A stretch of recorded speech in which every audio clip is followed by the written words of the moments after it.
I've had many memorable experiences during my career, but one stands out above all the others because it was so traumatic. I was selected in my sophomore year of college to join a group of 42 students chosen from across the United States to take an 11-week tour of the Middle East. Everything went well for our group until we reached by train the Greek Turkish border, where, in the confusion of the exchange of passports, mine was stolen. When we got to Ankara, I received a new passport, but I didn't have time to get a Syrian visa. As our group crossed the Turkish border into Syria, and we were checked by the Syrian authorities, it was noted that my passport did not have a visa. A police officer came on board the train and told me I had to get off and go back to Turkey. My group tried to protect me by forming a ring around me, whereupon the officer drew his pistol from his revolver, scattered the group, and marched me off the train at gunpoint. I was put into a jail cell for the entire day until a train came from the south headed toward Turkey. I was put on the train late in the evening and given two words that I should remember: Fezi Pasha, a small junction where I was to change trains and head to Adana, the city that had a Syrian consulate. Well, I was unable to sleep on the train, even though it was at night, because I had to watch for the station to make sure I hit the proper junction.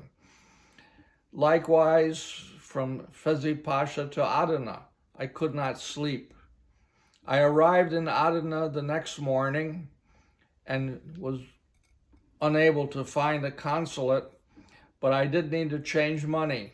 I went into a Turkish bank and had a great amount of good fortune when I found a teller who spoke German.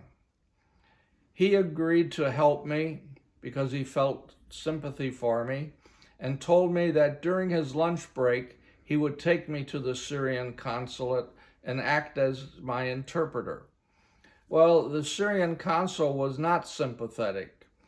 He did not trust me because my documentation with an empty passport looked suspicious, and he said I had to prove my Christianity by some kind of official documentation, which of course I didn't have. Nobody had ever asked me to prove my Christianity, and I returned to the bank with my Turkish companion.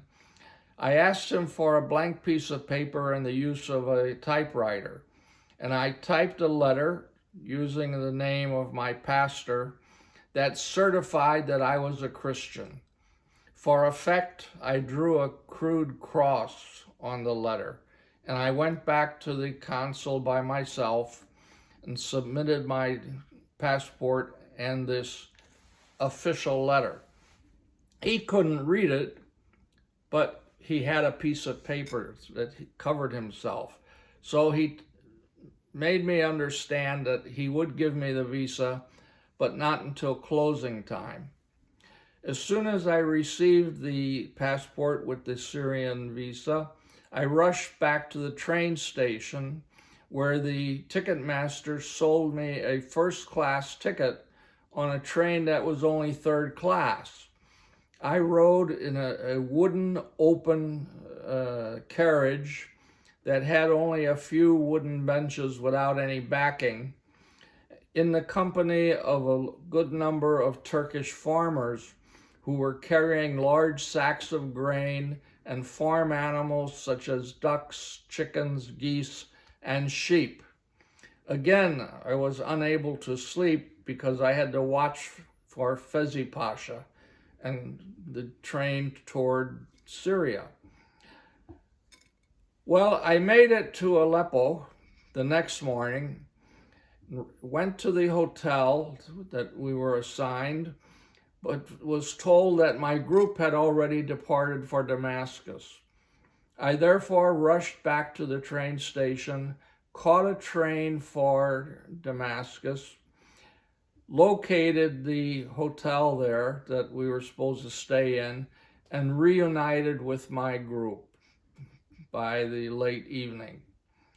I had survived 3 days on my own in a stretch of Turkish territory that was isolated and not very developed.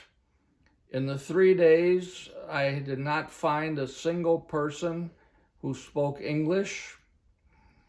I was so nervous throughout the 3 days that I had not eaten, nor had I slept. I had survived by my determination and through the use of my wits. I had become a man, and I have enjoyed travel ever since.